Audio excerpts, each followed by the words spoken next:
नमस्कार, cosmic study classes में आपका स्वागत है। हम पढ़ रहे राजस्थान भूगोल के बारे में और भूगोल के लगभग 2-3 टॉपिक हम पहले कवर कर चुके हैं। स्थिति विस्तार हमने पढ़ लिया, भौगोलिक जो है क्षेत्र है प्रदेश उनके बारे में हम पढ़ चुके हैं और जो पिछला जो टॉपिक था हमारा जलवायु का वो हम पढ़ चुके हैं। आज से हम नए टॉपिक शुरू करेंगे जो है राजस्थान की जो है अफवाह प्रणाली जो है इसके बारे में, ड्रेनेज सिस्टम के बारे में हम पढ़ेंगे। अफवाह प्रणाली के बारे में कि कौन कौन सी नदियां हैं, कहाँ से निकलती है, किस किस क्षेत्र में सबसे ज़्यादा बहती है, कहाँ कहाँ पर नहीं बहती है, इन सब के बारे में हम पढ़ेंगे। अफवाह क्षेत्र की हम बात करें तो चूरू और बीकानेर 2 ऐसे ज़िले हैं राजस्थान के अंदर जहाँ पर जो है कोई भी नदी नहीं है, कोई नदी नहीं बहती। वैसे गंगानगर में भी कोई नदी नहीं बहती, लेकिन जो है घग्गर में जब ज़्यादा बारिश की वजह से जो घग्गर का पानी है वो गंगानगर और अनूपगढ़ ज़िले तक पहुंच जाता है वैसे देखें तो। लेकिन मुख्य रूप से हम देखेंगे कि जो 2 जिले ऐसे हैं, कौन कौन से,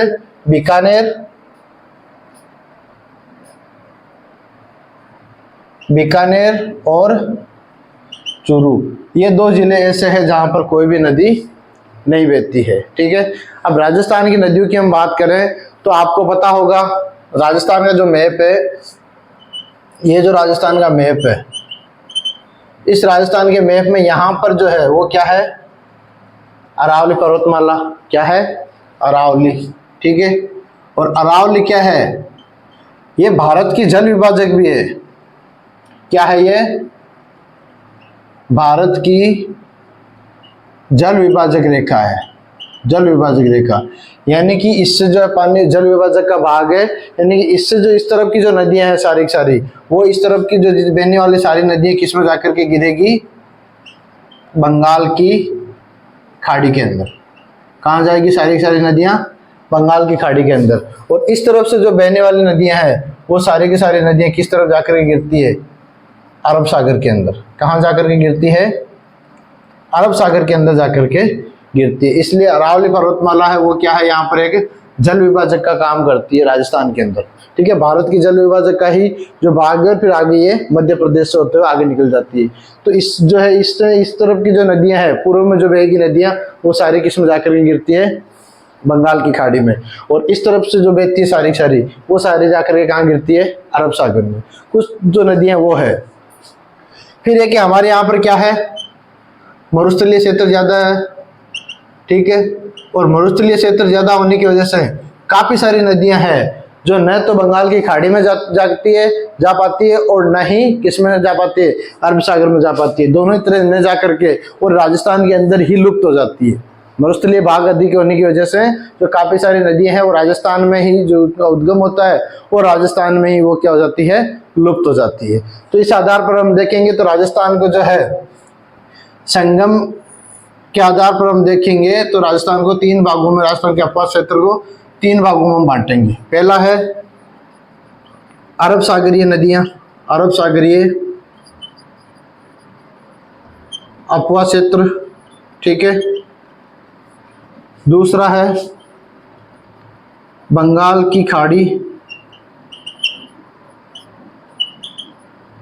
अफवाह क्षेत्र, और नंबर 3 है अंतः प्रवाही नदियां। ठीक है, 3 भागों में बांटी गई है। बंगाल की अरब सागर में लगभग 17% जो है जल है वो कहाँ पर जाता है, अरब सागर के अंदर। जो अफवाह क्षेत्र में कितना प्रतिशत आती है, 17%। बंगाल की खाड़ी में अगर हम देखें तो 23%। कितना है, 23%। और अंत्य प्रवाही नदियों का लगभग 60%। यानी मुख्य रूप से सबसे अधिक भाग जो किसका है, अंत्य प्रवाही नदियां हैं। यानी कि राजस्थान में उनका उद्गम होता है और राजस्थान के अंदर ये क्या हो जाती है, समाप्त हो जाती है, लुप्त हो जाती है। क्योंकि राजस्थान का काफी सारा भाग है, मरुस्थलीय भाग अधिक होने की वजह से जो काफी सारी नदियां हैं वो राजस्थान के अंदर ही उद्गम होकर के राजस्थान के अंदर ही वो क्या हो जाती है, लुप्त हो जाती है। ये जो टोटल है वो जो है संपूर्ण जो सतही जल है भारत का, सतही जल, राजस्थान का जो जल है संपूर्ण सतही जल के भारत के लगभग 1% के बराबर। भारत के जो सतही जल है उस सतही जल का लगभग कितना प्रतिशत है, 1% सतही जल है वो राजस्थान के अंदर बहता है। अगर हम बात करें नदियों की तो इस आधार पर हम देखते हैं कि अफवाह क्षेत्र को कितने भागों में बांटा गया है, 3 भागों में इनको बांटा गया। अरब सागर में जाकर गिरने वाली नदियां, बंगाल की खाड़ी में गिरने वाली नदियां और एक अंतःप्रवाही नदियां। सबसे ज्यादा अंतःप्रवाही नदियां हैं, फिर बंगाल की खाड़ी की और फिर अरब सागरीय नदियां जो इस तरफ से जो पूर्व की तरफ बहती है। ये सारी की सारी जो है चंबल और बनास की जो सहायक नदियां और इनको मिलती है, और चंबल आगे जाकर के किसमें मिल जाती है, यमुना में, और यमुना आगे गंगा में मिल करके पानी को कहाँ ले जाती है, बंगाल की खाड़ी में। जबकि इस तरफ की जो पश्चिम की तरफ जो नदियां है ये पश्चिम है और ये पूर्व है। तो पूर्व में बहने वाली नदियां किस में जाती है, आगे चंबल में, और चंबल से यमुना, और यमुना के बाद में बंगाल की खाड़ी में चली जाती है, गंगा में मिलती हुई। लेकिन इस तरह अरब सागर की जो नदियां हैं वो सीधी जाकर के क्या करती है, इसकी कुछ सहायक नदियां भी है, लेकिन मुख्य रूप से जो है 4 नदियां हैं मुख्य रूप से, जो कि किस में जाकर के गिरती है, अरब सागर के अंदर जाकर के गिरती है। लूनी गिरती है, पश्चिमी बनास हो गई, इसके अलावा जो साबरमती नदी है, और इसके अलावा जो है माही, ये 4 नदियां किसमें जाकर के गिरती है, अरब सागर में। और भी काफी सारी इनकी सहायक नदियां हैं जो जिसका पानी सारा किसमें जाता है, अरब सागर के अंदर जाता है। तो अगर हम बात करें अरब सागरीय जो है क्षेत्र की, तो एक बार इसका स्क्रीनशॉट ले लीजिए, फिर हम पढ़ना शुरू करते हैं। सबसे पहले अरब सागरीय अफवाह क्षेत्र की कौन कौन सी नदियां हैं इनके बारे में, ठीक है। अब हम पढ़ते हैं अरब सागरीय अफवाह क्षेत्र की नदियों के बारे में, कि अरब सागरीय अफवाह क्षेत्र की नदियां कौन कौन सी है। अब लिखिए अरब सागरीय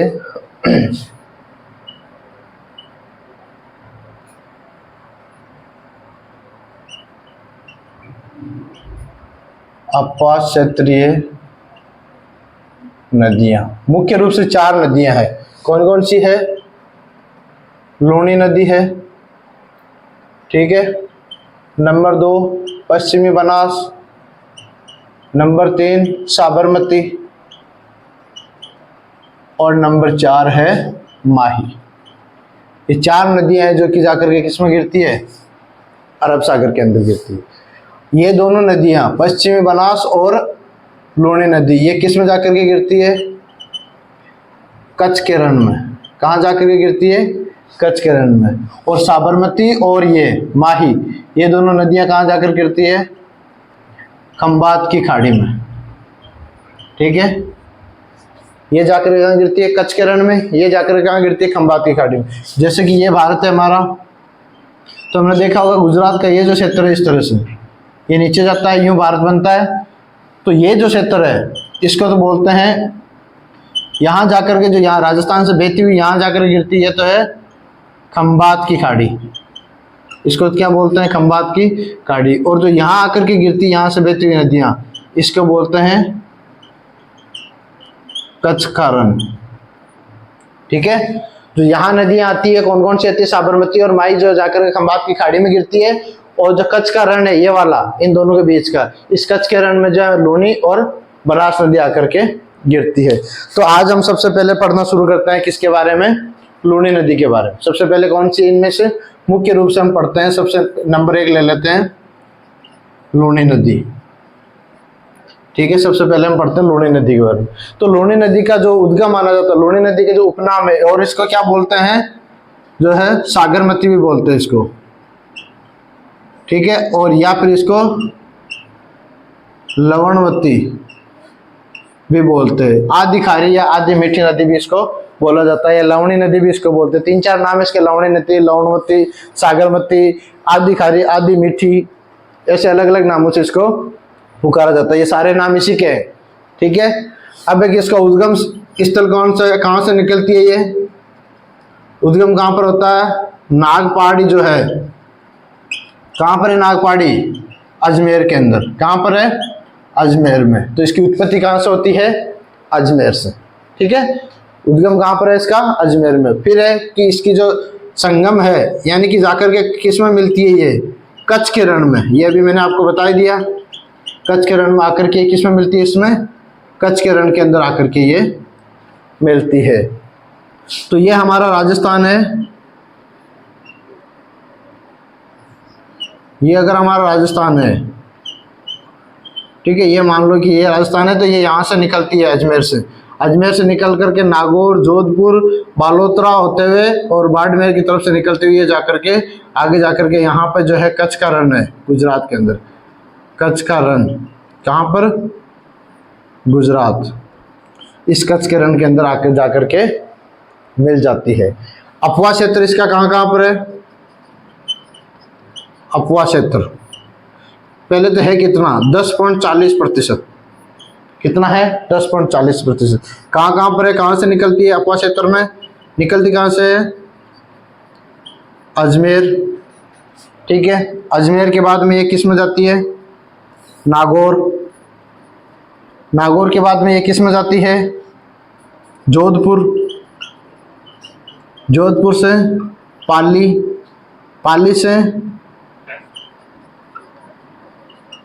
जालोर और जोधपुर से बाड़मेर, बाड़मेर से पाली, पाली से जालोर होते हुए आगे चली जाती है। अब जो है ध्यान रखना, बालोतरा जिला भी आ गया है भाई। नए जिला का ध्यान रखना, किस में बहती है ये? बालोतरा जिले के अंदर बहती है। ये किस जिले में? बालोतरा जिले के अंदर। अब आप देखेंगे ये तो हो गया इसका अपवा क्षेत्र की, कहाँ कहाँ पर बहती है, कहाँ जा करके मिलती है, ये सब आपने देख लिया। अब इसकी सहायक नदियां कौन कौन सी है? अब इसकी हम देखते हैं सहायक नदियों के बारे में कि सहायक नदियां कौन कौन सी है इसके अंदर। सहायक नदियां मुख्य रूप से हम देखते हैं कि सहायक नदियां कौन कौन सी है। तो सूखड़ी है, गुहिया है, सूखड़ी है, गुहिया है, बांडी है, खारी है, बांडी है, इसमें खारी है, जोजड़ी है। ये सब की सब इसकी क्या है? सहायक नदियां। जैसे मीठड़ी है, मीठड़ी है, लीलड़ी है, ये सब की सब सहायक नदियां किसकी है? सागी है, सागी भी इसी की सहायक नदी है, सागी है। ये सब की सब क्या है? इसकी सहायक नदियां हैं। किसकी? लूणी नदी की सब सहायक नदियां हैं। तो ये कहाँ से निकलती है? अजमेर से, जो नागपाड़ अजमेर से वहां से निकल करके, और ये जोधपुर जो है अजमेर से नागौर, नागौर से जोधपुर, जोधपुर से बाड़मेर जो बालोतरा है उस क्षेत्र से, और फिर उसके बाद में पाली और जालोर होते हुए आगे गुजरात के अंदर चली जाती है। और गुजरात के बाद आगे गुजरात के जो है कच्छ उस जाकर जगह पर जाकर के ये क्या बनाती है? अब जो यहाँ पर है बालोतरा, ठीक है। क्या है? बालोतरा। बालोतरा में इसका पानी क्या हो जाता है? पानी खारा हो जाता है। कहाँ पर? बालोतरा में, क्योंकि यहाँ पे नमकीय चट्टानी होने की वजह से, नमकीय चट्टानी होने की वजह से इसका पानी क्या हो जाता है? जो है खारा हो जाता है। अब तो बालोतरा जिला बन गया, तो ये भी पूछा जा सकता है कि किस जिले में इसका पानी है वो खारा होता है। तो आपको ध्यान रखना, बालोतरा जिले के अंदर इसका पानी है वो खारा हो जाता है। और यहाँ पर है जालोर। जालोर, अब ये जो जालोर है, इस जालोर में ध्यान रखना, एक जगह सांचौर भी लिखना है। ये कहाँ पर बहती है भाई? जालोर के अलावा और किस जिले में बहती है? सांचौर में भी बहती है। तो ये जालोर, बालोतरा और सांचौर, ये दोनों लिखना है कि ये नदी दोनों में बहती है। बालोतरा में भी बहती है और सांचौर के अंदर भी बहती है। ओके, हाँ। फिर ये जो क्षेत्र है यहाँ पर कौन सा? यहाँ पर क्या है? जालोर। और जालोर में ये बहती है, तो जालोर में इसके जो अपवा क्षेत्र है, अपवा क्षेत्र, इस अपवा क्षेत्र को क्या कहा जाता है? रन कहा जाता है। जालोर के अंदर लूणी नदी का जो अपवा क्षेत्र है, इस अपवा क्षेत्र को क्या कहा जाता है?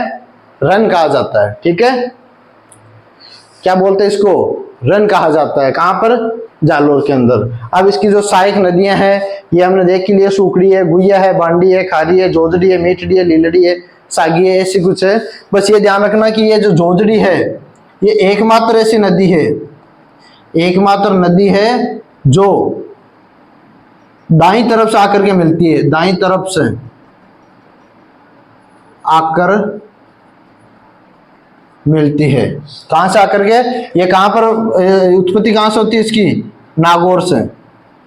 नागौर में उत्पत्ति होती है, लेकिन आकर के मिलती कहां पर है? ये जोधपुर के अंदर आकर के इस नदी के अंदर मिलती है। यहां पर जोधपुर है, तो इस तरफ से जो आती है ये नागौर है, नागौर से ये जोधपुर में, यहां पर नागौर और यहां पर है जोधपुर। तो जोधपुर में ये कौन सी है? जोजड़ी। एकमात्र ऐसी नदी है जो कि जो इसके दाएं तरफ से, ये सब बाएं तरफ से आकर के मिलती है। सारी नदियां हैं जो कि कहां से आकर के?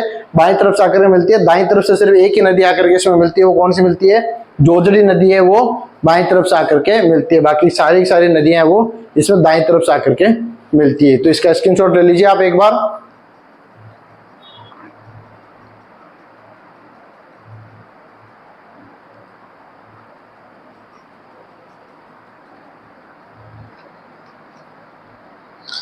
नेक्स्ट देखिए,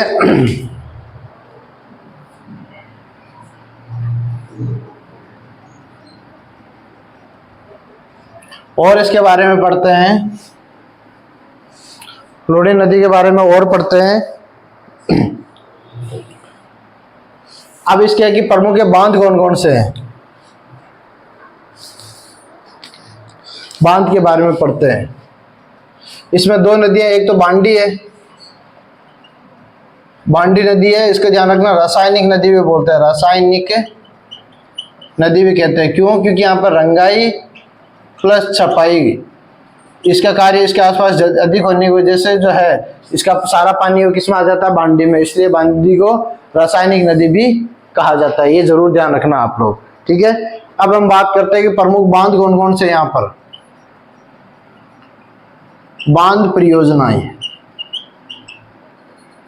बांध परियोजना में हम देखेंगे कितने बांध बने हुए हैं। इस पे 5 बांध बने हुए, 4 बांध मुख्य रूप से बने हुए हैं। कौन कौन से?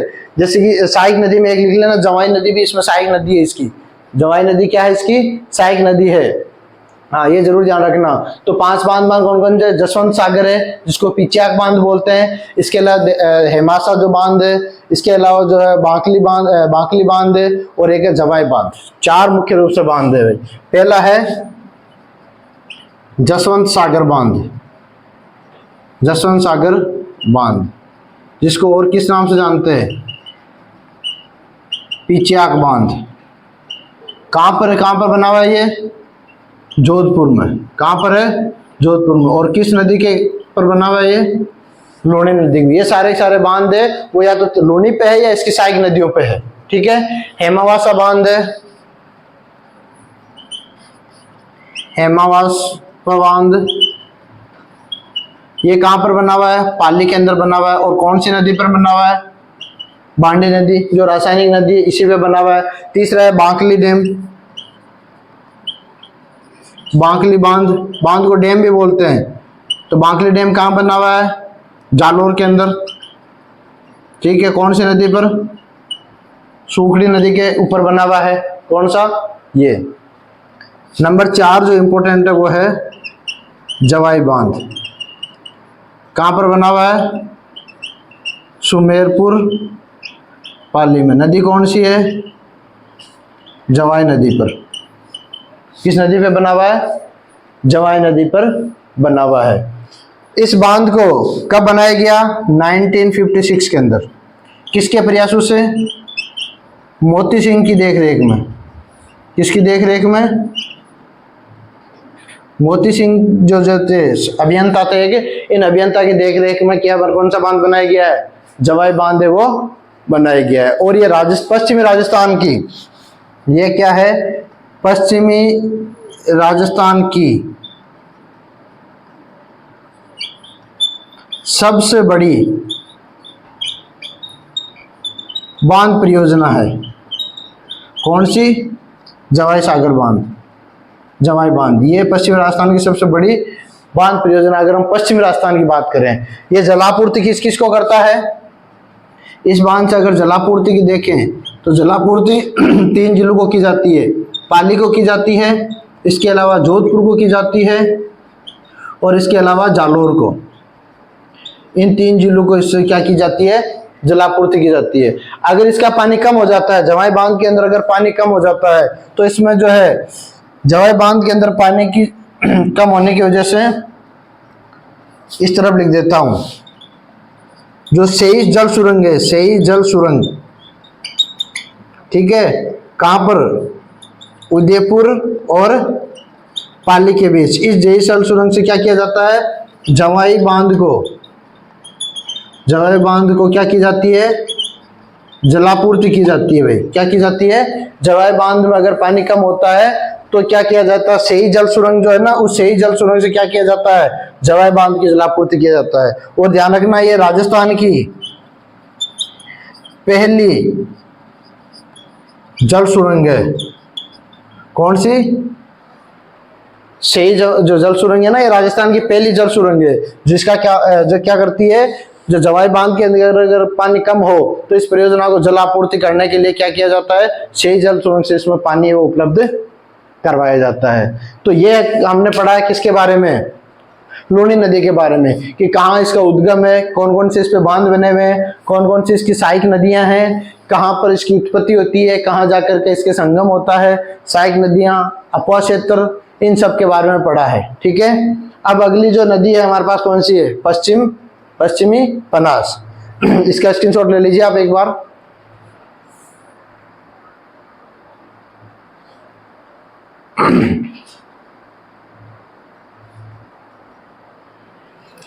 नेक्स्ट देखिए, अगली नदी देखते हैं हम लोग।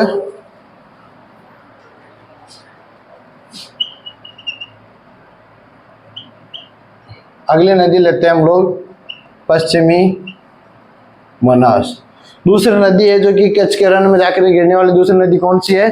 पश्चिमी बनास। ये कहां से निकलती है? उद्गम स्थल कहां पर इसका? उद्गम इसका है नया सनवारा, जो कहां पर है? सिरोही के अंदर है। कहां से निकलती है ये? सिरोही के अंदर निकलती है। और जाकर के किस में गिरती है ये राजस्थान है अपना। ये राजस्थान है, तो यहां पर है सिरोही। सिरोही से निकलती है और आगे जाकर के कहां गिर जाती है? कच्छ के रण में। कहां पर? गुजरात के अंदर। निकलती कहां से है? नया सनवारा, या सिरोही है यहां पर नया सनवारा। कहां पर? सिरोही से। तो राजस्थान में इसका जो अपवा क्षेत्र है वो सिर्फ और सिर्फ कहां है? सिरोही के अंदर ही है। राजस्थान में अपवा क्षेत्र कौन सा है इसका? सिरोही के अंदर है। अपवा क्षेत्र सीधा सा है, सिरोही अंदर ही है। अब कच्छ के रण में जाकर के मिलती है। दूसरी चीज यहाँ पर जाकर के अपवा क्षेत्र में मिलने वाली है, इसकी सहायक नदियां हैं। सहायक नदियां, दो सहायक नदियां हैं। एक तो सीपू, जो कहां पर मिलती है? इसको सिरोही में मिलती है। ठीक है। और दूसरी है कुकड़ी नदी, कुकड़ी नदी, जो इसकी क्या है? सहायक नदी है। ये दो ही नदियां हैं जो कि इसमें जाकर के मिलती है। अब इसमें इंपॉर्टेंट चीज क्या है? जो आबू है राजस्थान का, तो कहां पर? सिरोही का जो आबू है, आबू और गुजरात का, आबू और गुजरात का जो दिशा नगर है, कहां पर? गुजरात। ये दोनों ही क्या है? पश्चिमी बनास के किनारे बसे हुए शहर है। किनारे बसे हुए शहर है। इस नदी के किनारे पर दो शहर बसे हुए हैं, एक तो सिरोही का आबू और एक गुजरात का दिशा नगर। ये दो शहर है वो किस पे जो है बसे हुए हैं? इसी नदी के किनारे बसे हुए हैं। और इस पे एक बांध भी बना हुआ है। कौन सा? बनास बांध। कहां पर? स्वरूपगंज। कहां पर? सिरोही। कहां पर? स्वरूपगंज सिरोही के अंदर जो है बनास बांध बना हुआ है इस नदी के ऊपर। तो ये किस में, तो किसके लिए? इसमें कोई ज्यादा अलग है नहीं, राजस्थान में सिर्फ सिरोही में बहती है। इसके अलावा कच्छ के रण में जाकर गिर जाती है। अपवा क्षेत्र सिरोही और गुजरात है, दो अपवा क्षेत्र है। दो इसकी सहायक जो है नदियां, इसकी जो मुख्य जो सहायक नदी है वो है सीपू, जिसको कई जगह सूखड़ी लिख देते हैं, लेकिन ये सीपू है। और ये जो है राजस्थान की सीपू है, और ये सीपू राजस्थान की है, राजस्थान सिरोही में मिलती है। बाकी दिशा नगर गुजरात और आबू दोनों इस नदी के किनारे बसे हुए शहर हैं। तो इससे संबंधित जो महत्वपूर्ण बातें थी वो हमने पढ़ ली है। अब हम आगे चलते हैं। खंबात की खाड़ी में गिरने वाली नदियां, कच्छ के रण की में गिरने वाली दोनों नदियों के बारे में हम पढ़ चुके हैं। अब हम पढ़ते हैं कि खंबात की खाड़ी में कौन कौन सी नदियां गिरती है। सबसे पहले हम बात करते हैं साबरमती की।